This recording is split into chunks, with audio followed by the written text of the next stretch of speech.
बड़ी सोच का बड़ा जादू, डेविड जे की बुक का। तो ये जो चैप्टर हमारा चल रहा है, बहाना साइटिस का इलाज कराएं।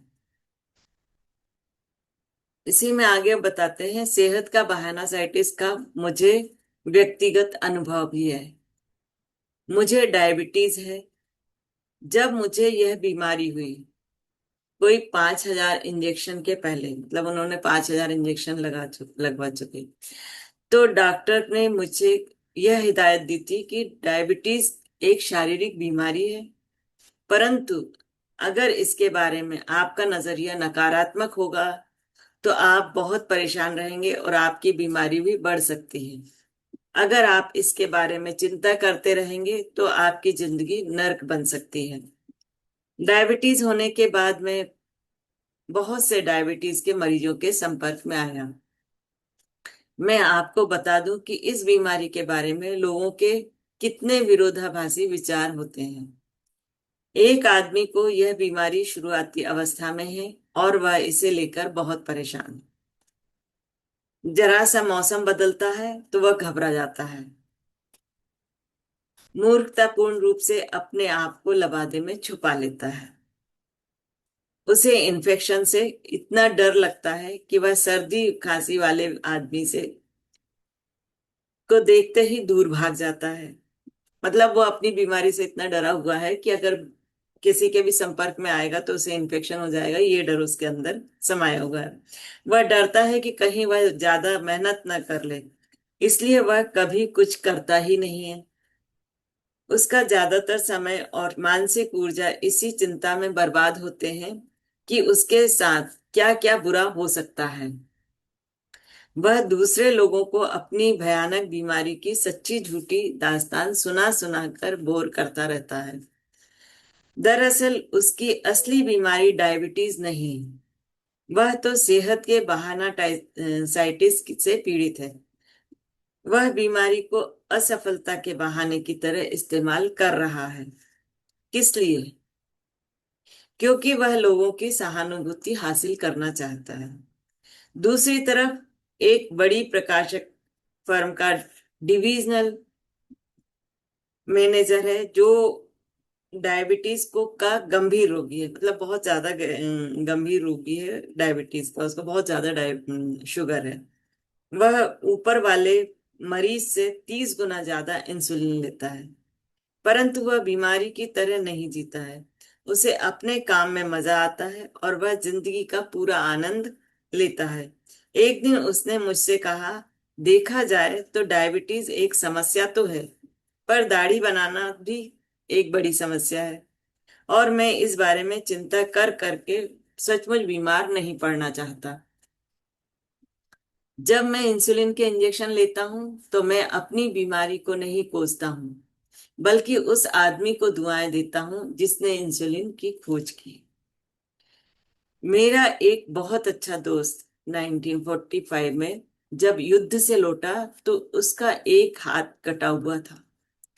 उसके बावजूद जान हमेशा मुस्कुराता रहता था, हमेशा दूसरों की मदद करता रहता था।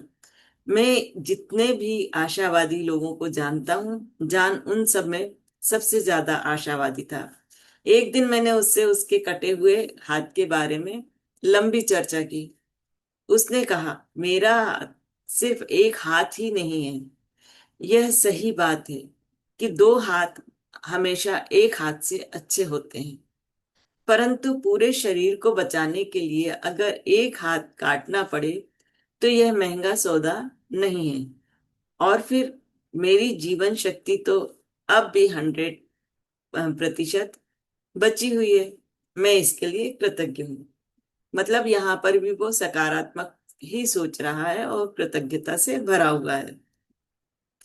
मेरा एक और विकलांग दोस्त एक बेहतरीन गोल्फर है।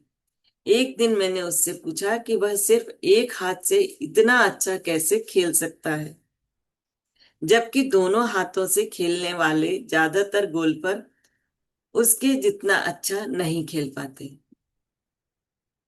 उसने मेरी बात का जोरदार जवाब दिया, यह मेरा अनुभव रहा है कि सही रवैया और एक बाह वाला आदमी गलत रवैये और दोनों बाह वाले आदमी को हमेशा हरा सकता है।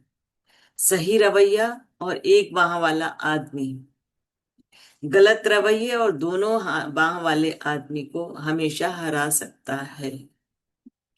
इस बारे में कुछ देर सोचें। यह न सिर्फ गोल के मैदान पर सच है, बल्कि यह जिंदगी के हर क्षेत्र में सच है। सेहत के बहाना साइटिस्ट से बचने के 4 तरीके बताए हैं इन्होंने। पहला तरीका है, अपनी सेहत के बारे में बात ना करें।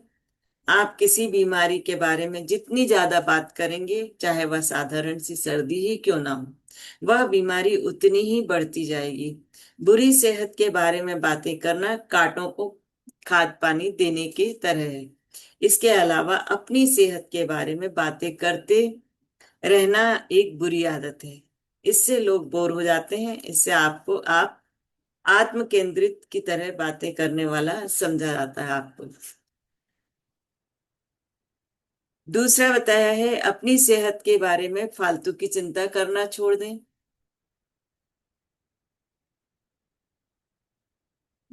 उन्होंने कहा कि एक व्यक्ति रहता है तो वो कहता है कि मैं हमेशा फिजूल की चिंता करने वाले लोगों को ऐसा ना करने की सलाह देता हूँ। उदाहरण के तौर पर, मैंने एक आदमी को देखा जिसे इस बात का पूरा विश्वास था कि उसका गाल ब्लेडर खराब है। हालांकि 8 बार अलग अलग क्लिनिकों में उसने इसका एक्सरे कराया और गाल ब्लेडर जो है पूरी तरह अच्छा दिखा, सभी डॉक्टरों ने कहा। तो मैंने उससे विनती की कि अब मेहरबानी करके अपने गाल ब्लेडर को का एक्सरे कराना छोड़ दो। मैंने सेहत की जरूरत से ज्यादा ध्यान रखने वाले सैकड़ों लोगों को बार बार जबरन ईसीजी कराते देखा है, और मैंने उनसे भी यही विनती की है कि वे अपनी बीमारी के बारे में फालतू की चिंता करना छोड़ दें। ये हम लोग भी देखते हैं, आसपास बहुत से लोग रहते हैं जो बिना मतलब के ही एक्सरे कराना, ईसीजी कराना, थोड़ी सी तकलीफ हुई नहीं कि डॉक्टर के पास दौड़ना, ये सब करते रहते हैं। तो आपकी सेहत जैसी भी है, आपको इसके लिए कृतज्ञ होना चाहिए। एक पुरानी कहावत है। मैं अपने फटे हुए जूतों को देख करके दुख कर रहा था, परंतु जब मैंने बिना पैर वाले आदमी को देखा तो मुझे ऊपर वाले से कोई शिकायत नहीं रही। इसके बजाय मैं कृतज्ञ हो गया। अपने आप को यह अक्सर याद दिलाएं, जंग लगने से बेहतर है घिस जाना। आपको जीवन मिला है मजे लेने के लिए, इसे बर्बाद ना करें। जिंदगी जीने की बजाय अगर आप चिंता करते रहेंगे तो आप जल्दी ही किसी अस्पताल में भर्ती नजर आएंगे। परंतु मेरे पास सफल लोगों की जितनी बुद्धि नहीं है। बुद्धि का बहाना साइटिस, या मेरे पास उतनी बुद्धि नहीं है, बहुत लोकप्रिय बहाना है। वास्तव में यह इतना आम है कि यह हमारे आसपास के तकरीबन 95% लोगों में किसी न किसी रूप में मौजूद रहता है। परंतु बहाना साइटिस के बाकी रूपों में तो व्यक्ति बढ़ चढ़कर बातें करता है, परंतु इस किस्म के बहाना साइटिस यानी बुद्धि की बहाना साइटिस में व्यक्ति चुपचाप दुखी होता रहता है। ज्यादातर लोग दूसरों के सामने यह मानने को तैयार नहीं होते कि उनमें पर्याप्त बुद्धि या समझ नहीं है, परंतु वे अंदर ही अंदर इस बात को महसूस करते हैं। जब बुद्धि की बात आती है तो हम में से ज्यादातर 2 तरह की मूलभूत गलतियां करते हैं। एक, हम अपनी बुद्धि को कम आंकते हैं, और दूसरा है दूसरे की बुद्धि को ज्यादा आंकते हैं। इन गलतियों के कारण लोग काफी नुकसान में रहते हैं। वे चुनौतीपूर्ण परिस्थितियों का सामना करने में असफल रहते हैं, क्योंकि उनमें बुद्धि की जरूरत होती है। परंतु तभी वहां एक ऐसा व्यक्ति आता है जो बुद्धि के बारे में जरा भी विचार नहीं करता, और उसे वह काम मिल जाता है। जो बुद्धि के बारे में बातें करते रहते हैं उन्हें वो काम नहीं मिलता, लेकिन जो किसी तरह का इस तरह का सोचता नहीं है उसको वो काम मिल जाता है।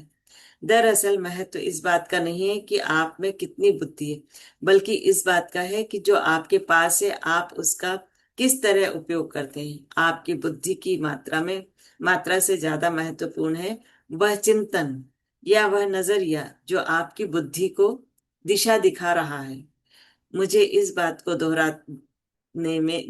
दोहराने दें, क्योंकि यह बहुत ही महत्वपूर्ण है। आपकी बुद्धि की मात्रा से ज्यादा महत्वपूर्ण है वह चिंतन या वह नजरिया जो आपकी बुद्धि को दिशा दिखा रहा है। तो यह आज का स्वाध्याय, इसको हम यहीं पे रोकते हैं। आप सभी का बहुत बहुत धन्यवाद।